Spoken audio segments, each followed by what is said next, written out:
Selamat hari Minggu, saudara-saudara. Senang bisa berjumpa kembali dengan saudara-saudara dalam ibadah online. Mungkin kalau ini pertama kalinya Bapak, Ibu, atau saudara-saudara baru bergabung dengan ibadah online di GSY Bethlehem. Nama saya adalah Vinka, saya salah satu dari pastoral tim di GSY Bethlehem. Dan kita sampai di minggu terakhir di bulan Juni hari ini. Waktu rasanya cepet banget, kayak kita baru aja merayakan tahun baru, dan tahu-tahu kita sekarang sudah ada di akhir Juni. Dan biasanya dalam setahun itu, biasanya awal tahun tuh menjadi saat-saat yang paling exciting. Karena kita bikin New Year's goal, kita punya target-target yang mau dicapai. Dan akhir tahun juga menjadi waktu yang menyenangkan. Karena kita melakukan refleksi, kita mengadakan ucapan syukur atas pertolongan Tuhan. Tapi kadang-kadang mungkin kita suka miss dengan halfway point. Ya, kita sekarang sedang ada di halfway point dari tahun 2025. Ini adalah waktu yang tepat buat kita untuk berhenti sejenak, untuk merefleksikan perjalanan kehidupan kita dari awal tahun sampai hari ini, dan bagaimana kita mau melanjutkan dalam semester kedua, dalam setengah tahun yang kedua dari tahun 2025 ini. Seperti misalnya kalau kita sedang pergi keluar kota mengendarai mobil, biasanya di tengah-tengah jalan itu kita akan berhenti untuk ngecek bensinnya bagaimana. Kita lihat lagi GPS-nya, masih benar gak? Apakah ini tetap jalan yang terbaik yang kita pilih? Dan sama seperti itu juga pagi ini, saya mau mengajak kita sama-sama untuk pit stop sejenak, berhenti sejenak untuk merefleksikan kehidupan kita. Kita bisa lihat, kalau analoginya seperti mobil, mungkin kita bisa cek dashboard kita dalam kehidupan. Bagaimana kehidupan kita sejauh ini? Apa yang sudah kita lakukan? Bagaimana perjalanan kehidupan kita? Apakah ada yang mau kita ubah dalam semester yang kedua? Atau ada kebiasaan baru yang mau terus kita lanjutkan dalam semester yang kedua ini? Jadi pertanyaan saya pagi ini untuk kita adalah, how are you doing? Really, how are you doing? Bagaimana kehidupan kita? Dan secara khusus dalam bulan ini juga kita bicara mengenai connected to life, terhubung dengan kehidupan. Yuk sama-sama kita buka di Yohanes 14 ayat 6. Yesus berkata, kata Yesus kepadanya, "Akulah jalan dan kebenaran dan hidup. Tidak ada seorang pun yang datang kepada Bapa kalau tidak melalui aku." Dalam sebulan ini kita bicara mengenai connected to life. Secara khusus memang konteksnya adalah bicara mengenai life group. Tapi life juga berarti kehidupan, terhubung dengan kehidupan. Dan di sini Yesus dengan jelas berkata, "Akulah jalan, kebenaran, dan hidup." Yesus adalah hidup yang sejati. Dan kalau kita mau melakukan mid-year reflection, rasanya hal yang terbaik adalah dengan kita melihat dari kehidupan Yesus dan merefleksikan dalam kehidupan kita. Bagaimana perjalanan kehidupan kita? Apakah kita masih melakukan apa yang Yesus mau kita lakukan? Dan pagi ini, ada 3 hal yang kita mau belajar dari kehidupan Yesus sebagai sumber kehidupan yang sejati. Kita semua dipanggil untuk menjadi serupa dengan Kristus. Itu adalah sebuah proses yang berlangsung seumur hidup kita, yaitu proses untuk terus terhubung dengan Kristus sebagai sumber kehidupan yang sejati. Yang kedua adalah proses kita diubahkan menjadi serupa dengan Kristus dalam kehidupan kita, dalam cara berpikir, cara bertindak, cara berkata-kata, kita menjadi serupa dengan Kristus. Dan yang ketiga adalah kita melakukan seperti yang Yesus lakukan. Dan poin pertama dari apa yang kita bisa pelajari dari kehidupan Yesus sebagai sumber yang sejati, yang pertama adalah kehidupan yang sejati hanya bisa kita temukan di dalam Kristus. Roma 8 ayat 29 berkata, Rasul Paulus menulis, "Sebab semua orang yang dipilih dari semula, mereka juga ditentukannya dari semula untuk menjadi serupa dengan gambaran anaknya." Atau 1 Yohanes 2 ayat 6 berkata, "Barang siapa mengatakan bahwa ia ada dalam dia ini adalah Kristus, ia wajib hidup sama seperti Kristus telah hidup." Atau di Kisah Para Rasul 17 ayat 28, di mana Rasul Paulus menjelaskan kepada orang-orang di Athena, dia berkata, "Sebab di dalam dia ini adalah Tuhan, sebab di dalam Tuhan kita hidup, kita bergerak, kita ada." Seperti yang juga dikatakan oleh pujaga-pujagamu, sebab kita ini dari keturunan Allah juga.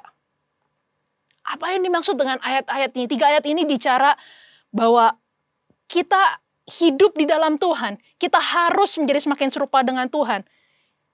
Kita wajib hidup sama seperti Kristus telah hidup. Mungkin ada beberapa dari kita yang maksudnya bagaimana ya? Intinya adalah seperti ini. Kita semua adalah ciptaan Tuhan.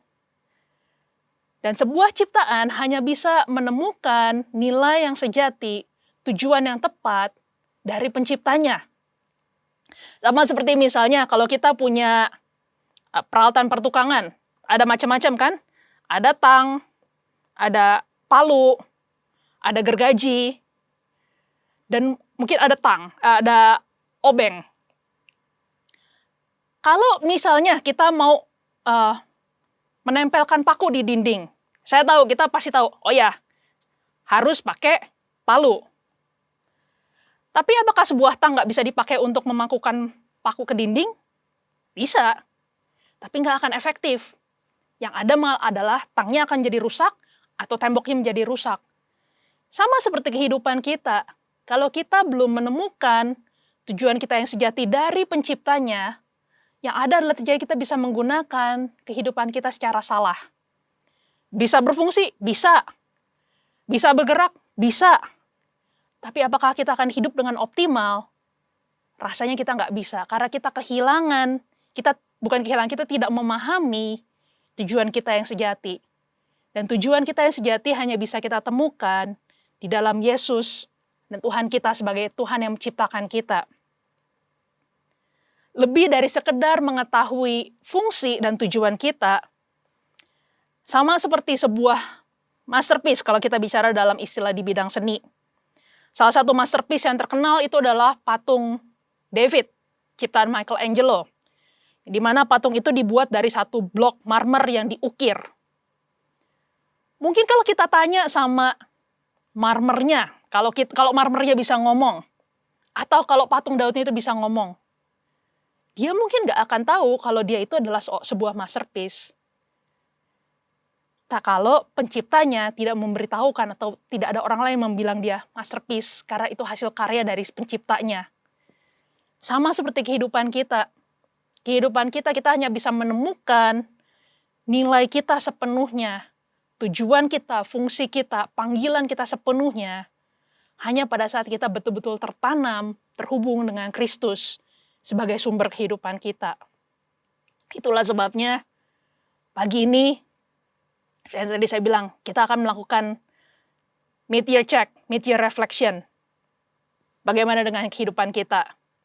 Apakah kita masih terus terhubung dengan Kristus?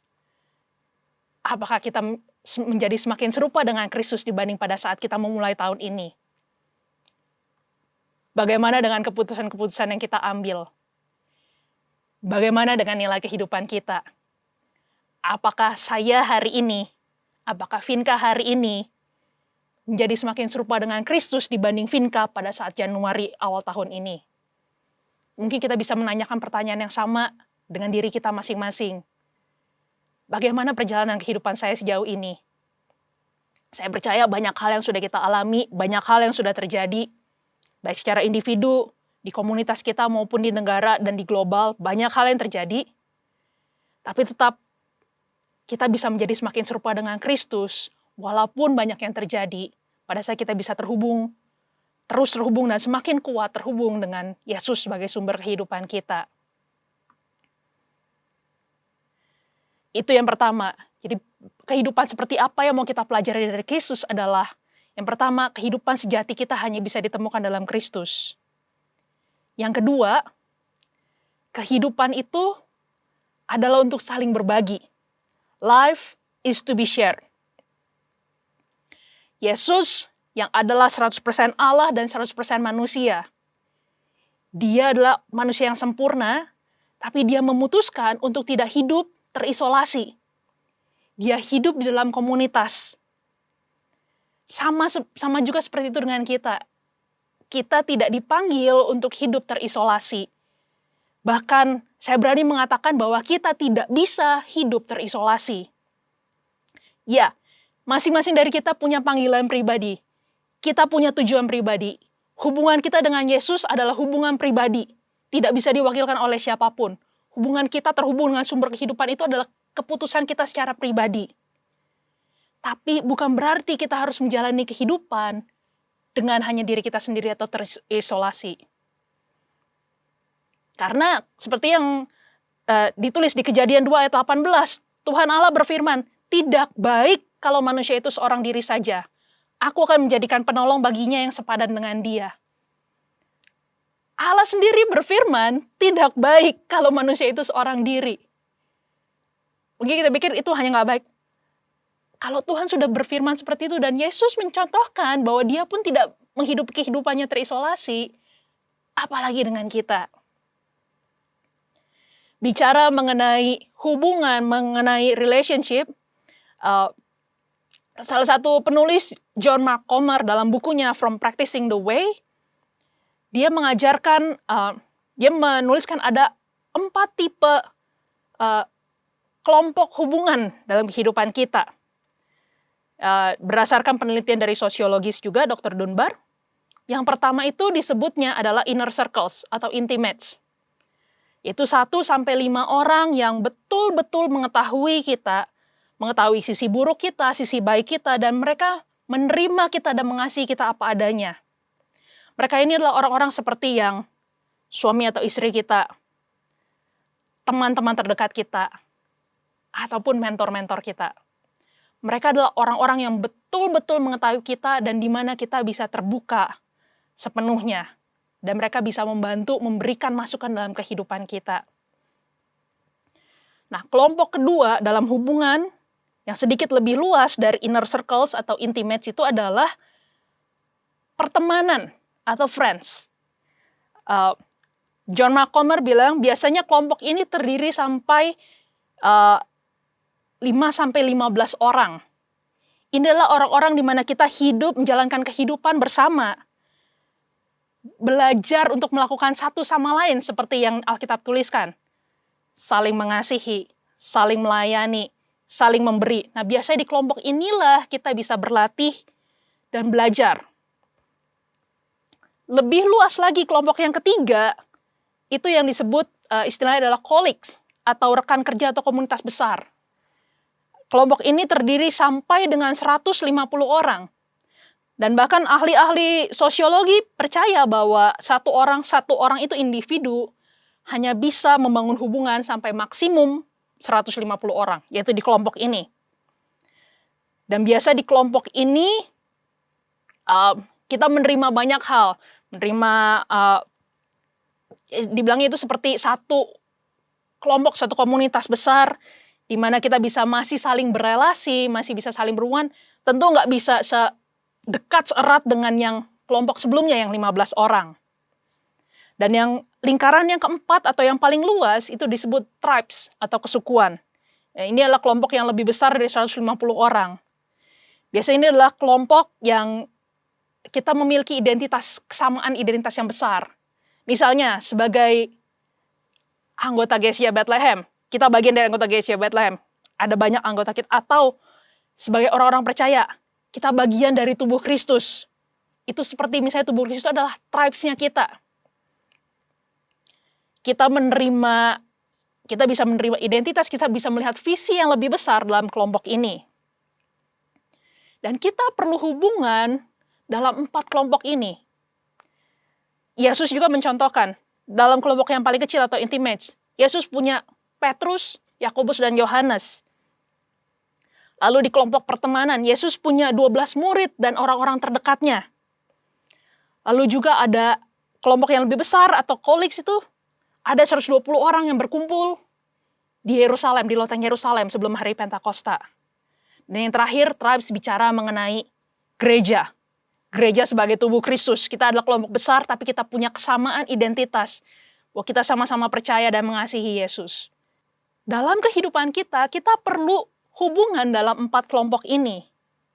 Tapi pembentukan karakter kita, pertumbuhan kerohanian, pertumbuhan spiritual, ataupun perubahan kehidupan, yang efektif hanya bisa terjadi dalam 2 kelompok yang paling kecil, yaitu kelompok yang intimates and friends. Dan saya pikir itu nggak kebetulan di gereja kita, di GSJ Bethlehem. Life group itu biasanya 15 orang atau lebih kecil. Karena disitulah kita betul-betul bisa belajar saling mempraktekkan. Mempraktekkan kasih, mempraktekkan perkataan yang membangun, mempraktekkan saling melayani, yang kita bisa belajar.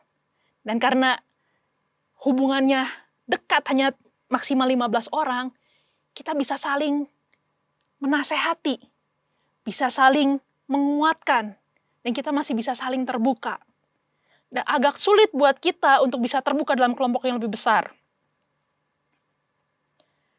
Ada salah satu peribahasa dari Afrika yang berkata, "If you want to go fast, go alone. But if you want to go far, go together."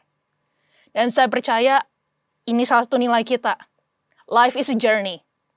Kehidupan adalah sebuah perjalanan, dan perjalanan itu bicara dalam waktu yang panjang. Kita nggak akan bisa bertahan kalau kita nggak punya orang-orang yang menemani kita dalam perjalanan, yang saling menguatkan kita. Mungkin buat saya sendiri, saya tahu pada saat saya ada momen-momen dalam kehidupan saya yang mungkin saya ngerasa stuck.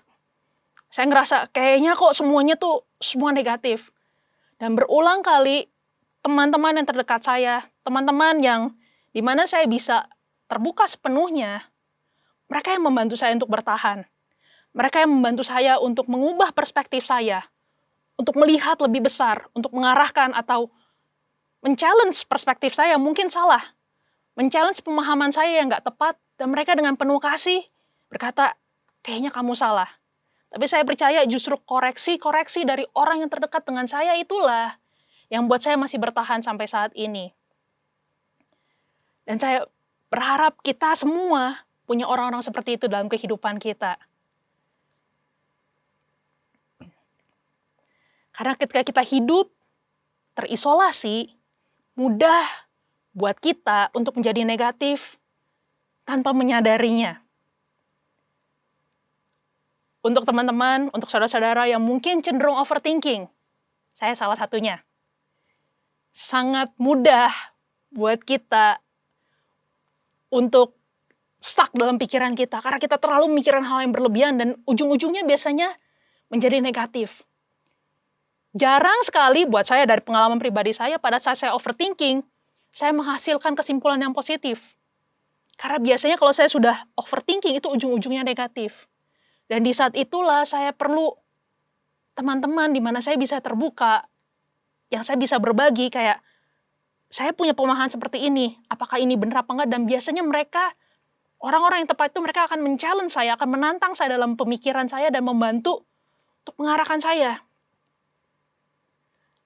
Dan itu juga diperlukan oleh kita semua, orang-orang yang bisa membantu kita, mengasihi kita sepenuhnya, dan bisa membawa kita naik ke level selanjutnya. Ada satu teman saya yang menulis di post online-nya, dia tulis seperti ini. Komunitas itu adalah kegembiraan dan kekuatan. Dan isolasi atau kesepian itu berbahaya dan merusak. Harga yang harus dibayar dari kita untuk hidup dalam komunitas adalah usaha yang lebih, kadang menjengkelkan, kita perlu pengorbanan, dan kadang-kadang ada rasa sakit, ada rasa tersinggung. Tapi ini nggak ada apa-apanya dibanding dengan harga yang harus kita bayar pada saat kita hidup terisolasi. Karena kehidupan yang terisolasi, harganya adalah mengorbankan kapasitas kita, kapasitas keberanian kita untuk melangkah, kapasitas kita untuk bersukacita, kapasitas kita dan kekuatan kita untuk bertahan, dan kapasitas kita untuk tidak egois, untuk bisa berpikir besar, dan memiliki hati yang besar.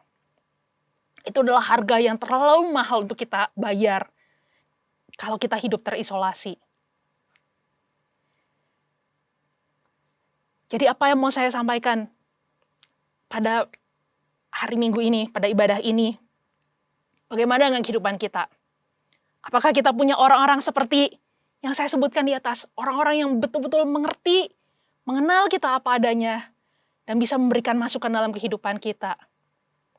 Kalau belum, ada life group tersedia.